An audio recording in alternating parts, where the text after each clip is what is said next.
Я проповедую сегодня вам от Евангелия от Иоанна. Евангелие от Иоанна, 9 глава, первые 4 стихи. И проходя, Иисус, проходя, увидел человека слепого от рождения. Вы слушаете меня? Иисус увидел человека слепого от рождения. Аллилуйя. И проходя, увидел человека слепого от рождения. Ученики его спросили у него: Рави, кто согрешил, он или родители его, что родился слепым? Иисус отвечал: не согрешил ни он, ни родители его, но это для того, чтобы на нем явилась дела Божия. Аллилуйя. Мы верим, что есть дела Божия в том, чтобы исцелять. Когда Иисус проходил, он видел этого слепого. Он говорит, что здесь слепой, я помолюсь за него, и явится слава Божия. Иисус помолился, и слепой стал зрячим. Здесь написано 4 стих, где Иисус говорит: не должно делать дела пославшего меня, пока день. Приходит ночь, когда никто не может делать. Не должно делать дела пославшего меня. Кто из вас знает, что те же самые дела у нас есть сегодня? И что мы должны делать те же самые дела? Дела пославшего Бога – это исцелять больных. Вы слушаете меня? Дела Божья – это исцелить больного, сделать его крепким и здоровым. И Бог здесь, чтобы проявить это его дела. Вы знаете, я читал вам только что, Библия говорит: ибо я послал вас и поставил вас. Бог поставил меня. Он говорит: я поставил вас, чтобы вы имели власть исцелять больных. Я имею власть исцелить вас сегодня. Власть Иисуса. Я имею власть исцелить вас. Я имею власть исцелить вас. Я имею власть исцелить вас сегодня. И вы подниметесь, и вы будете здоровыми. Евангелие от Иоанна, 9 глава, с 1 по 5 стихи. С 1 стиха по 5. От Иоанна 9. Кто помнит, о чем семинар? Прорыв, так? И какое слово Бог дал нам, нашей церкви? Год чего? Год процветания. Бог хочет принести процветание в вашей жизни. Аминь. В этом году вы будете иметь больше, чем вы желали иметь в начале года. Я пророчествую вам, что в этом году, если ты ожидал $100, Бог тебе даст $150-200. Если ты молишься за машину, Бог тебе даст не Жигули, он даст тебе импортный. Если ты молишься за квартиру, Бог тебе даст больше, чем ты ожидал лучше. Все, что ты ожидаешь от Бога в этом году, Год процветания, ты получишь больше, чем ты думал. А если ты не получишь тогда, когда ты думаешь, что ты получишь, это потому что Бог твое время не Божье время. И это потому что Бог улучшает твое чудо. Чтобы ты лучше мог получить получше. Аминь. Все, у кого болит сердце, я вам уже сказал, положите руки, опять Бог израит другое сердце сейчас. Именем Иисуса на балконе, положите руки на сердце. Во имя Иисуса будьте здоровое сердце. Аллилуйя. На 1 стиха 9 главы, пошлите.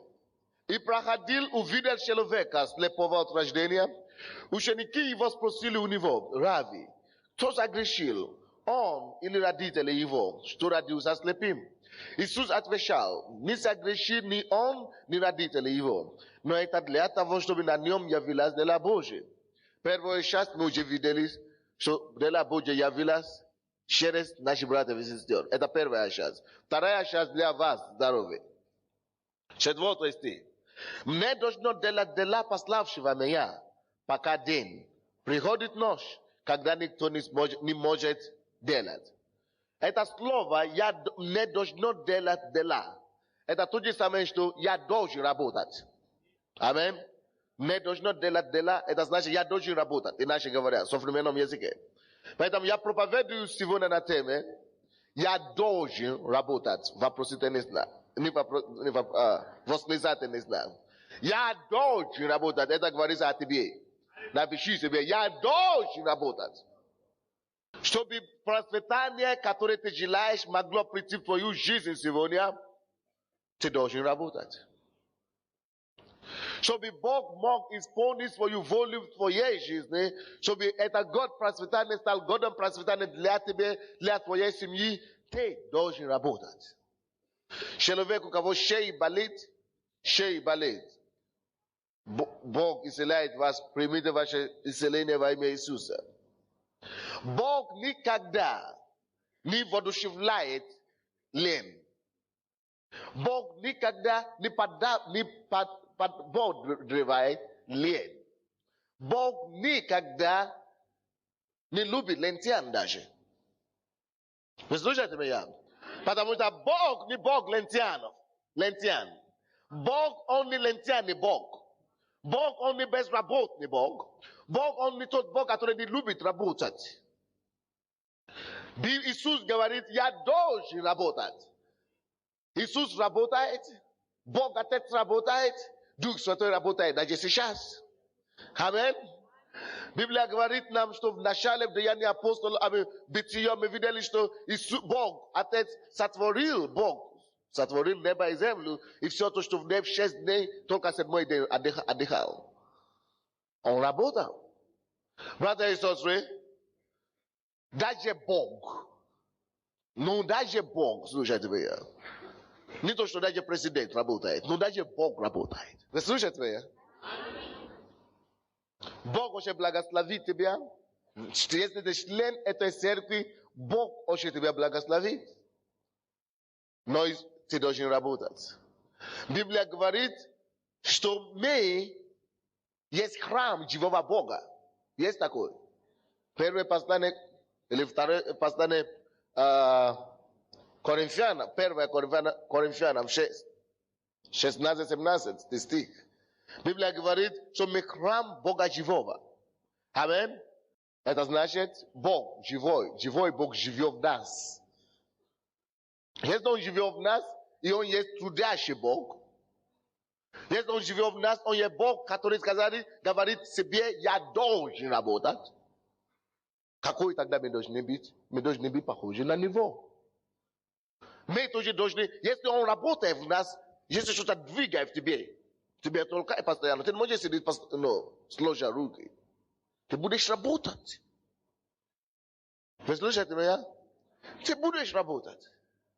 Потому что Бог, который живет в тебе, Бог, который тебя спас, твой Отец есть трудолюбивый Отец. Какой Отец не любит, чтобы его дети были похожи на него? Или какая мама не любит, чтобы дети были похожи? Все родители хотят, чтобы дети были похожи на них.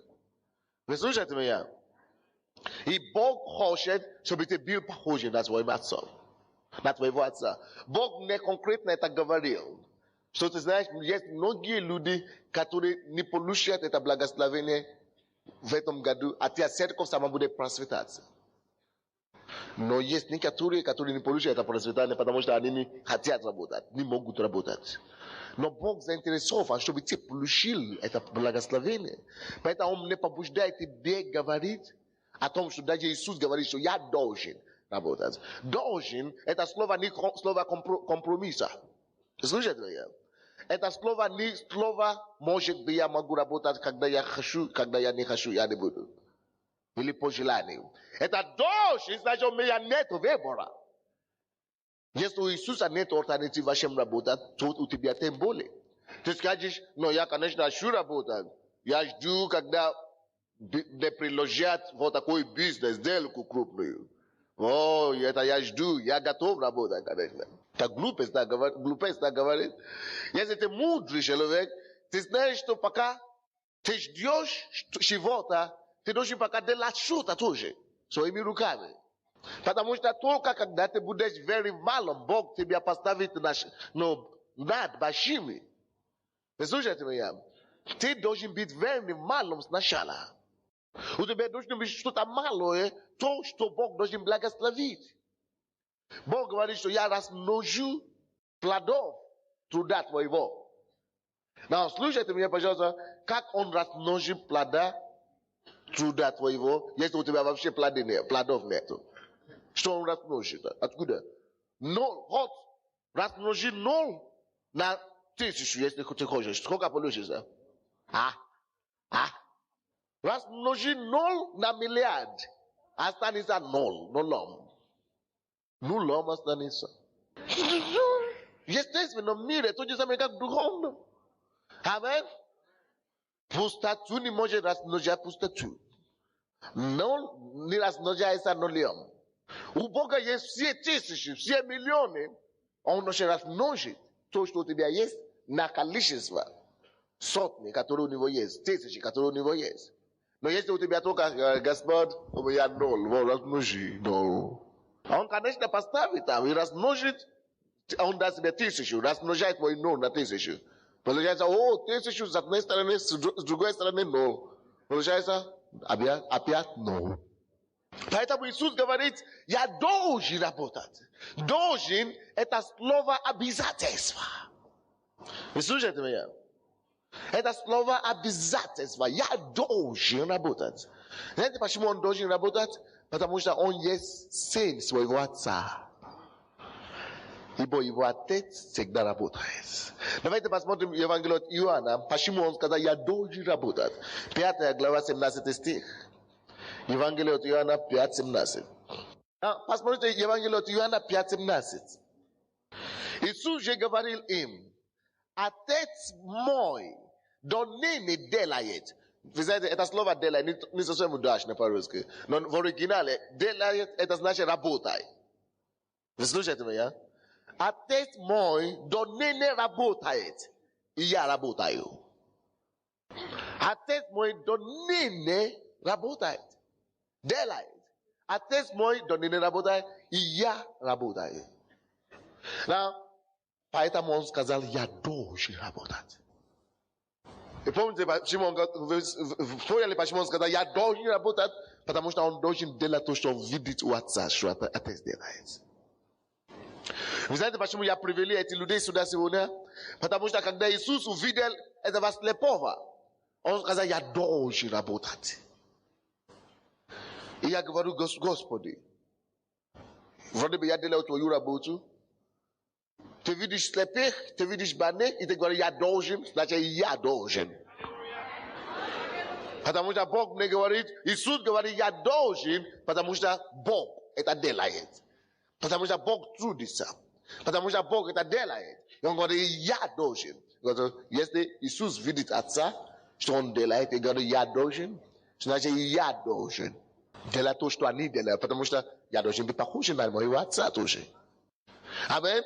Все то, что Бог делал в Библии, или то, что Иисус делает в Библии, мы его дети Бога тоже. Иисус приложил это все нам как пример. Что мы тоже должны поступать так и делать это все. Вы слушаете меня? Но кроме этого, это говорит нам еще что-то о характере Бога. Что Бог, если Он работает до ныне, и поэтому Иисус сказал, и я буду работать. Вы слушаете меня? Это значит их характер, трудолюбивый характер. Женщина, у кого есть проблема с женским органом, Бог исцеляет вас прямо сейчас. У вас пока на такой малой стадии, но прогрессирующей. И Бог прикасается к вам сейчас во имя Иисуса. Характер Божий есть характер труда. Ты должен быть похож на него. Ты должен быть трудяга.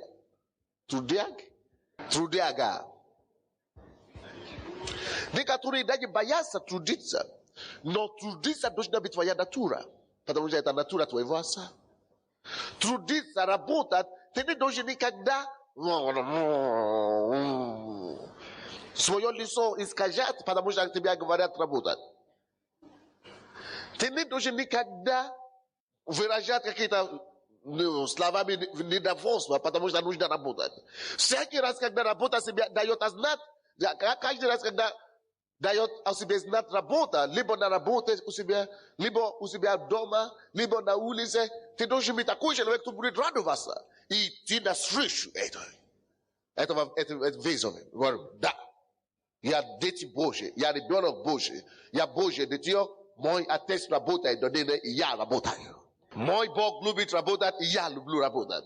Именно тогда Бог увидит, что твое сердце, как его сердце, начинает просветать твое дела, как его дела, то не просветается.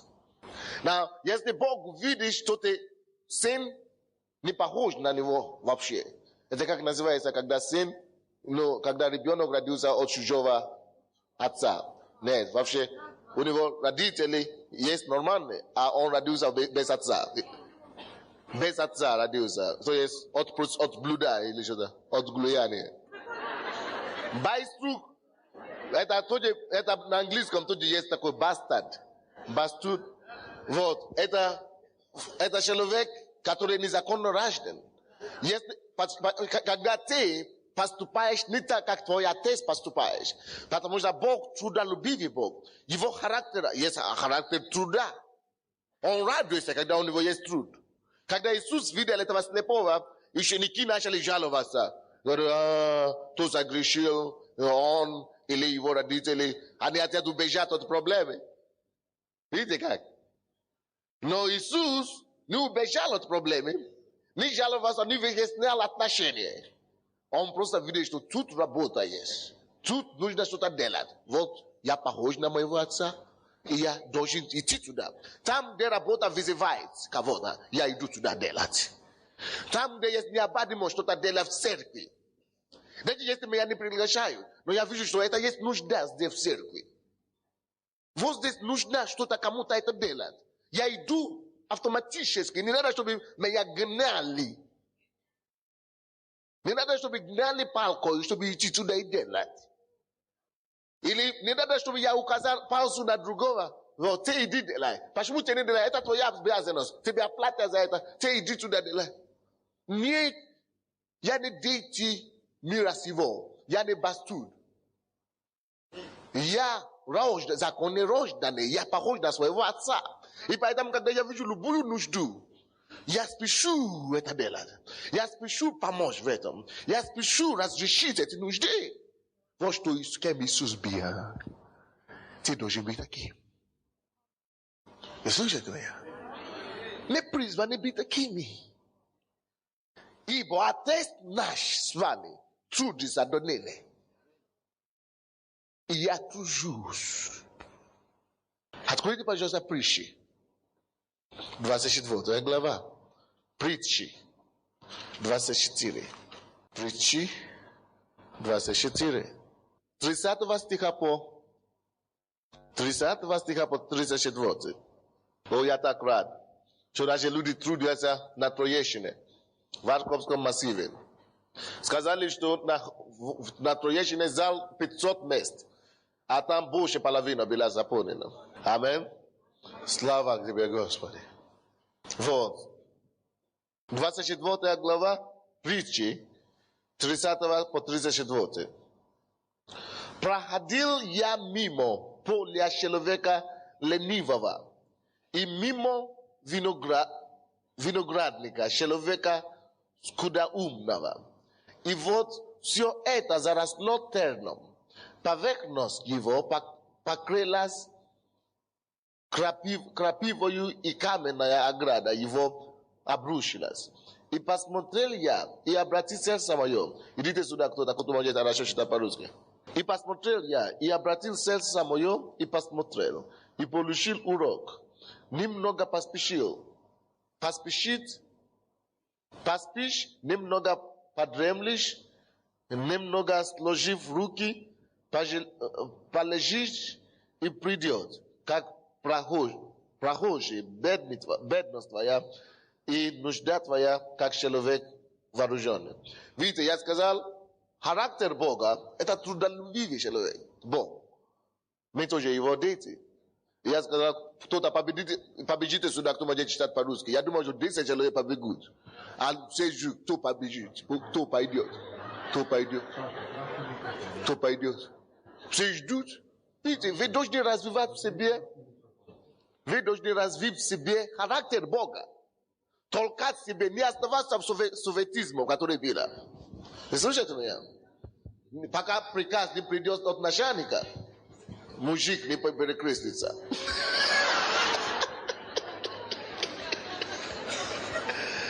Да, это новая поговорка. Пока не получи приказ, не делаю ничего. Видишь? Так вот, кто может читать хорошо по-русски? Многие из вас можете читать хорошо. Кто-то и пойдет. А почему кто-то это не ты? Hello? Вот о чем Бог хочет искоренять из нашей среды. Вот что Бог хочет уничтожить. Что кто-то другой сделает только не я. Ты должен себя толкать всегда. Это характер Бога такой, быть активным, быть первым. Вы слышите меня? Вы поняли, к чему я склону? Я должен. Да, считай, пожалуйста. Да. Проходил я мимо поля человека ленивого и мимо виноградника человека скудоумного. И вот все это заросло терном, поверхность его покрылась крапивой, и каменная ограда его обрушилась. И посмотрел я, и обратил сердце мое, и посмотрел, и получил урок. Немного поспишь, немного подремлешь, немного сложив руки полежишь, и придет, как прохожий, бедность твоя, и нужда твоя, как человек вооруженный. То есть видите как?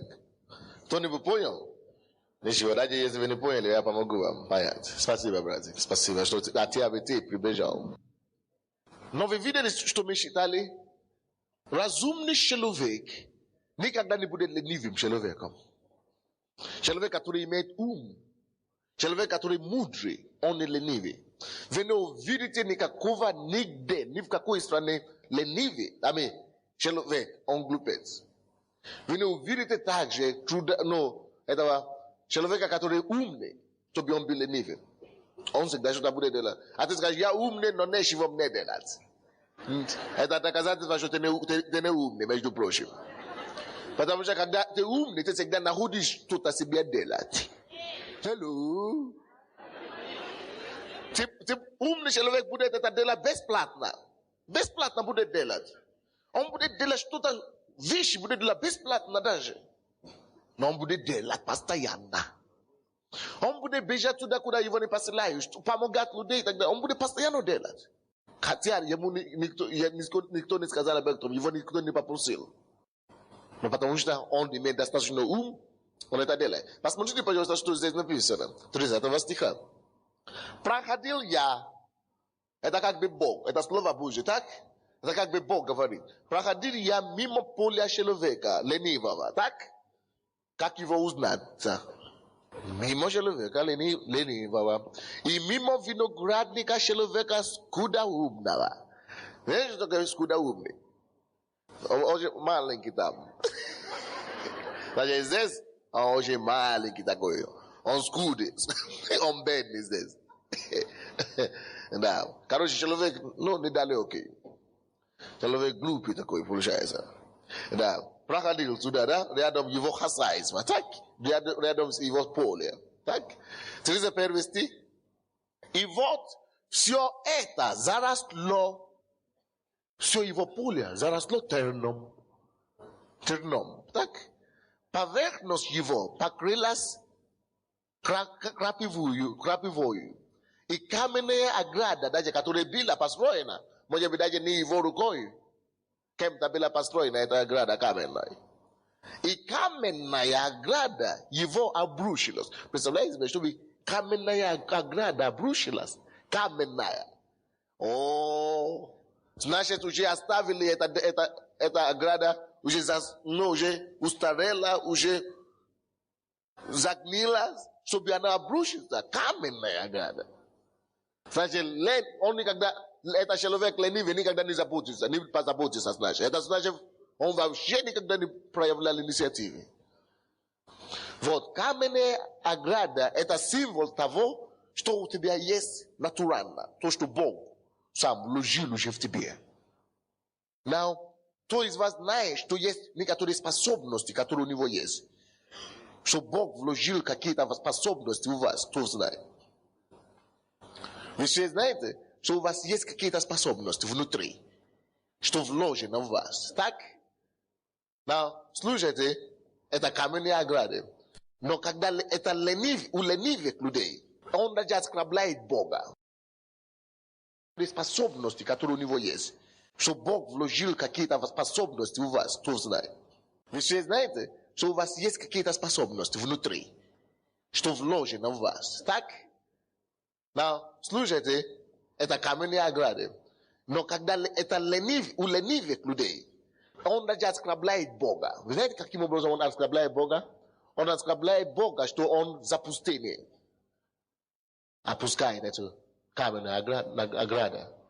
Что даже эта ограда каменная, представляете себе, каменная, дойдет до такого, что даже рушится.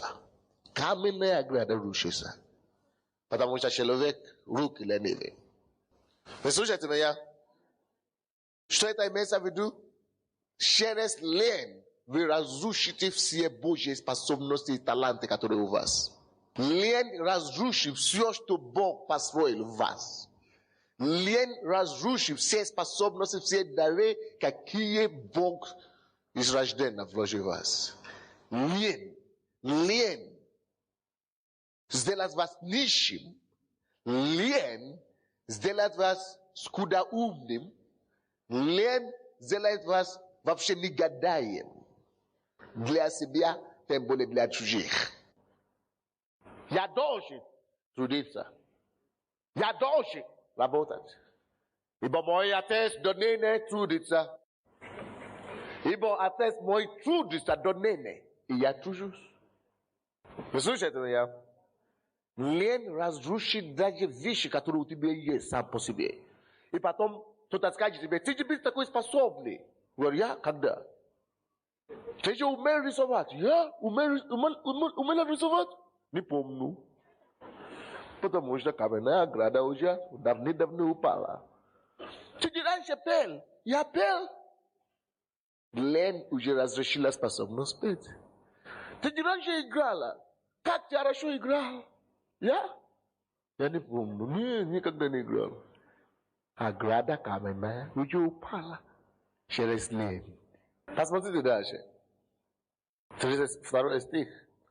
И посмотрел я, и обратил сердце мое, и посмотрел, и получил урок.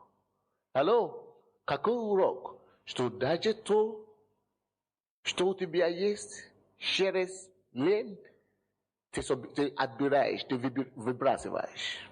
Так дальше. Это не единственный урок. 33 стих. Урок самый главный.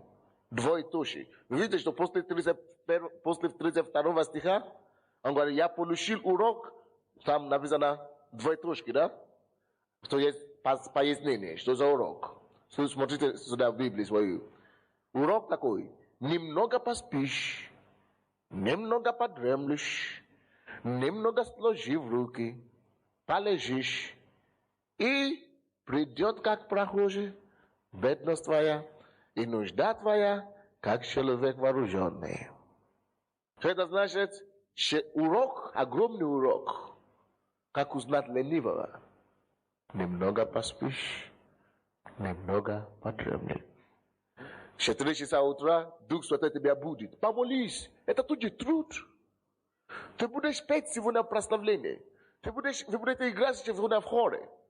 Немного посплю, немного подремлю. Ты сам себе лишаешь себе даже те права, законные вещи, дары, которые Бог тебе дал. Сам себе лишишь. Чем? Немного посплю, немного подремлю, немного сложу руки. Но этим ты обеднаешь самого себе. И разрушаешь даже те каменные, вроде бы уже железные каменные, никуда не уйдет, но каменные, уже такой железный, что это у меня есть, все знают, что никуда не уйдет, что даже и это каменные ограды упадет и разрушится. Благодаря немного посплю, Немного подремлю, немного послужу руки. Братья и сестры, послушайте меня. Я никогда еще не видел трудового человека. Я никогда еще не видел процветающего человека. Либо это бизнес в миру, либо это пасторской деятельности, либо это духовных вещах, либо это в интеллектуальных образованиях, либо это правительственной деятельности. Я никогда не видел человека, который имеет успех, который увидается, который имеет действительно успех, чтобы он не был трудолюбивым человеком. Нет такого человека, который действительно передовой, является передовой человеком, и который действительно имеет успех. Любой сфере жизни, покажите мне любого человека, кто процветает, кто имеет успех, где-то, в любой сфере жизни, я вам покажу трудолюбивого человека. Вообще, я вам покажу работоголика. Трудоголик. Вы знаете, что такое трудоголик? Трудоголик или работоголик, как по-русски? Трудоголик. Трудоголик – это то же самое, как алкоголик. Но только в другом смысле. Вы знаете, есть такое слово меланхолик. Вы знаете, что такое меланхолик? Такой вал, такой неинтересный. Я, наоборот, слава Богу, такой сангвиник, или как там называют. А? Сангвиник, да. Я уже забивал что психологию, но ничего. Хороший. Но меланхолик это такой меланхолный такой. Хорошо. Но то же самое из этого слова меланхолик мы находим слово алкоголик, который пьяный постоянно под этим делом постоянно. А трудоголик это человек, который просто не может делать без труда. Алкоголик не может делать без алкоголя, но трудоголик просто не может делать без труда, без работы. Те и я должны быть трудоголики, хорошие вести. Не быть рабом труда, но просто иметь это, как свою природу. Покажите мне успешного пастора, я вам покажу трудоголика. Покажите мне успешного бизнесмена, я вам покажу трудоголика. Покажите мне успешного политика, я вам покажу трудоголика. Вы слушаете меня? То есть ты не можешь иметь успех лучше, чем тот вклад у труда, который ты вложишь.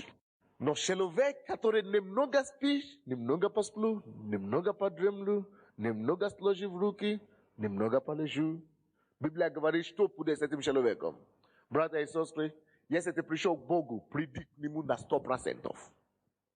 Я всегда говорю, что если есть член нашей церкви, то молится меньше часа, он вообще не член церкви еще, он просто прихожан. В день. Если ты уже пришел к Богу, приди по-настоящему. А если есть лидер в этой церкви, то молится меньше, чем 2 часов в день. Если я узнаю об этом, я его уволю. Он не будет больше лидером. Но Бог знает об этом, Бог тебя уволит все равно однажды. Вы слышите меня? Потому что, если ты уже пришел к Богу, приди всем своим сердцем, приди всем своим разумом и служи Ему всей своей крепостью. Не одна нога там, одна нога сюда, одна нога в миру, одна нога в церкви. Будь похожим на... Библия говорит, что все то, что найдут твои руки делать, сделай как? Со всем своим сердцем. Все, что твои руки находят делать, делай со всем своим сердцем. И Библия говорит, люди, которые любят спать слишком много, конечно, положено спать 7 часов, но люди, которые имеют успех, вряд ли они даже спят 7 часов в сутки. Но ленивый, он даже спит и больше, чем 7 часов в сутки. Еще и дремлет, еще и сложит руки, еще и немного полежит. А потом ты скажешь ему, что ты делаешь? Я молюсь. Целыми днями молится. Брось. Детская игра. Какой бы ты ни был духовный, ты не можешь быть только дома молиться только. Есть время на молитве, но кроме молитвы ты что-то будет делать. Даже хочешь молиться ли мы днями, и ничего не делай, ничего не увидишь, и не покушаешь тоже. Ничего не будет. Отпустись и молись 24 часа в сутки, 30 дней в месяц. Ничего не будет. На тебе. Надо что-то делать, чтобы Бог мог размножить это и благословить. Молитва – это чтобы Бог благословил. Но надо, чтобы Он имел что-то благословить. Алло? Поэтому Библия говорит, ленивый человек придет как прихожий. Бедность его. Это не только физическая бедность. Ленивый человек, он будет бедный в душе, он будет бедный в духе, он будет бедный в духовных вещах. Но не все не призваны трудиться так и физически, но есть разные виды труда. Допустим, я не работаю на заводе, но я тружусь, я знаю, что я тружусь. Аминь. Вы не работаете тоже на заводе или в фабрике, но вы трудитесь. Библия говорит, что трудящимся в слове. Значит, есть такие люди, которые трудятся в слове. И Бог сам обеспечивает таких людей. Аминь. То есть люди, которые трудятся в духовных вещах, помогают людям и так далее. И не получают зарплату за это. Но Бог будет знать, как их задержать. Но не то, что они спят. Не то, что они ложат руки. Они не лежат тоже. Они трудятся. То есть просто есть разные формы труда. Аминь. Вы слушаете меня? Так что, но человек, который именно спит, дремлет и ложит руки, Библия говорит, что его бедность рано или поздно придет. Рано или поздно придет твоя бедность. Так? И нужда. Он будет постоянно в нужде. Поэтому, братья и сестры, почему я это говорю? Бог объявил нам, что этот год будет для нас годом процветания. Но Бог не сказал, подскажи им, я не смогу пойти против своего слова. В моем слове я уже так написал, что ленивый человек, его бедность придет рано или поздно. Что ленивый человек, что он постоянно будет в нуждах.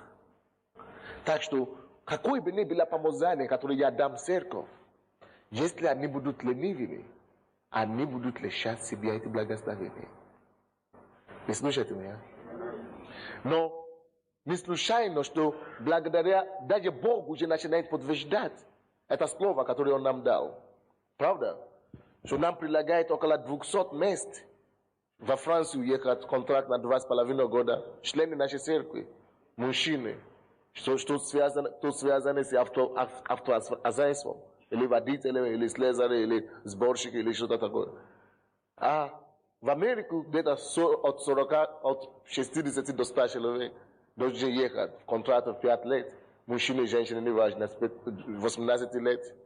Бог открывает это ухо сейчас. Во имя Иисуса я повелеваю это ухо открыться во имя Иисуса. Положи свою руку на правое ухо. Бог открывает его прямо для вас сейчас. Радуйся. Благодари Господа за твое ухо, которое начнем меня слушать хорошо. Видите, но человек, который не хочет трудиться и не хочет работать, вы слушаете меня? Все возможности будет, но он не сможет воспользоваться. Люди, которые дали слово, Богу слово, когда пастор Генри проповедовал, что они хотят что-то дать Богу, вы уже все записали. Если вы еще не записывали себя, свои, это самое, после служения, пожалуйста, подойдите к книжной ларке. Там есть записывают. Что вы обещали дать Богу, напишите свое имя и фамилию, и напишите то, что вы обещали дать Богу, потому что я буду молиться об этом. Не то, что я надеюсь дать Богу, это должно быть, что у вас уже есть дать Богу. Аминь. А потом вы принесете их для Бога. Это тоже есть труд. Аминь. Отец мой делает, и я делаю. Братья и сестры, я люблю вас, но я должен вам говорить эту истину. Бог мне сказал сказать. Аминь. Это то, что будет мешать вам единственное наслаждать Божье изобилие в этом году. Потому что Бог поднимет уровень жизни наших людей, Так, когда же вы не ожидали, братья. Пожалуйста, хоть уборщица работает. Ну, делай что-нибудь. Оттуда Бог тебя поднимет на высшую стадию. Аминь. Давайте посмотрим еще одно местописание, прежде чем я закончу. Евангелие от Иоанна. Евангелие от Иоанна 4, 31 глава. Евангелие от Иоанна 4. 4 глава, 31 стиха по 34. Евангелие от Иоанна. Так, 4 глава, 31 по 34. Между тем ученики просили его, говоря: Рави, ешь. Видите, многие из нас, единственное, что мы хотим, это есть. Ешь. Да, папа, дай есть. Мама, дай есть. Ученики просят его: ешь. Многие из вас, вы хотите, чтобы только вам просили есть. А трудиться, обижаюсь сразу. Не, я обижаюсь. Не. Но другой человек, видите, Бог делает свою работу прямо сейчас. Если у вас после всего молитвы, у вас еще болит колено, не колено, выше колени. Выше колени левой ноги. Если вы хотите, чтобы я был более специфический. Левой ноги, выше колена. Пожалуйста, подними свою руку. Аминь. Положите руку там и получите ваше исцеление сейчас. Прямо. Положите руку на больное место, и Бог исцеляет вас. Человек, у кого болит голова, потому что у вас травма в голове была. Травма в голове. Именем Иисуса Христа, подними свою руку и положи туда. Голову, особенно правой стороны головы, во имя Иисуса, жизнь и здравие в этой голове. Отец мой делает, и я делаю. Аминь. Они говорят ему: ешь, Рави. 32 стих. Но он сказал им: у меня есть пища, которую вы не знаете. Поэтому ученики говорили между собой: разве кто принес ему есть? Они только думали о еде. Больше ни о чем не умеют думать. 34 стих. Иисус говорит им: моя пища есть творить волю пославшего меня и совершить дело его. Видите, что Бог называет пищей, что Иисус называет пищей. Творить дела пославшего меня и совершить волю его. Now, братья и сестры, я знаю, что есть разные виды дела и работы на этом свете. Есть умственная работа, есть трудовой такой коллектив, такой работа, физическая работа. Есть работа для себя, которую ты делаешь для себя сам. Есть работа, которая с партнером, с кем-то, партнерстве. Есть работа у государственной работы, вы работаете у кого-то. Есть работа, когда вы просто работаете как служащие. Есть разные работы, но есть одна работа, которая выше и превыше всего. Это та работа, которая определил тебя Бог через Его слово делать. Есть некоторые обязанности, которые мы с вами имеем перед Богом, потому что Он сотворил нас. Может быть, ты не будешь проповедником, может быть, ты не будешь, кто-то еще там, учителем, но есть что-то, которое ты можешь делать, которое принесет кому-то пользу. Этот человек имеет это проблема в районе сердца. И вы думаете, что это у вас сердце болит, но я думаю, что Бог мне говорит, что у вас не сердце болит, а легкие. Только левые легкие. Легкие у вас болит. Очень серьезно. Беспокоит. Вы думали, что это сердце? Поднимите свои руки. Господь, именем Иисуса, я арестую это положение. И я повелеваю, чтобы оно изменилось к лучшему. Получите здравие и крепость. Во имя Иисуса. Но есть труд, который определяет Бог. Иисус сказал: я должен. Пища моя есть творить дела пославшего меня и совершать волю его. Now, братья и сестры, слушайте сюда. Если ты работник, если ты работаешь, ты хорошо работаешь, Ty możesz использовать твои деньги на любые суммы, все смотрите на меня сейчас. Что я имею в виду, что есть разные труда, но только один труд самый полезный, то, что Иисус говорит, делать волю пославшего меня, исполнить волю Его. Смотрите сюда, однажды Иисус сказал одному брату, который умер, и Бог послал его сюда, он говорит, у тебя было много денег, ты строил дома, ты покупал машины и так далее, но ты не знал, что только те деньги, которые затрачены на Царство Божие, на дела Божьи, сочтены на небе. Вы слышите меня?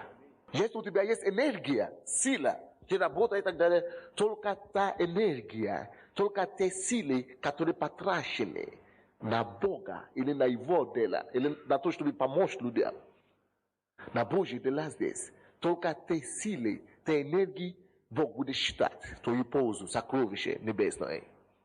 Если у тебя есть денег много, только те деньги, те, которые пошли на дела Божьи, только их Бог считает, когда в день суда, когда ты будешь с Ним встретиться. Поэтому все, что у тебя есть, всегда имеет определенный, почему Бог ввел десятину, принцип десятину. Потому что, чтобы ты мог хотя бы из всего то, что у тебя есть, из своего времени, из своих денег, из своих энергий, силы, чтобы ты мог иметь какой-то резерв, который идет в небесный банк. Чтобы в день суда тебя не было стыдно. Чтобы ты мог иметь что-то в своем счету, на свой счет, чтобы он мог говорить, что вот, войди в покой Отца твоего. Но есть некоторые из нас, все, что мы делаем, это только для предков, для внуки, для жены, для мужа, только не для Бога. А потом все сгорает. Библия говорит, что все то, что здесь на земле, рано или поздно сгорит. Потому что эта земля пройдет. Когда все сгорит, ты туда пойдешь с пустыми руками, Бог скажет, иди в ад. Я тебя никогда не знал. Братья и сестры, если у тебя деньги, определи хорошее количество, чтобы они шли на Божьи дела. У тебя есть энергия. Почему мы говорим, что у каждого должно быть служение в этой церкви? Не потому что есть что-то делать. Я придумываю разные служения, чтобы помочь вам. Чтобы у каждого хватило хотя бы какое-то служение. Чтобы из твоей энергии, некоторые из вас уже по 60, по 50, по 40, вы уже скоро умрете. А все равно на небе у вас ничего нету.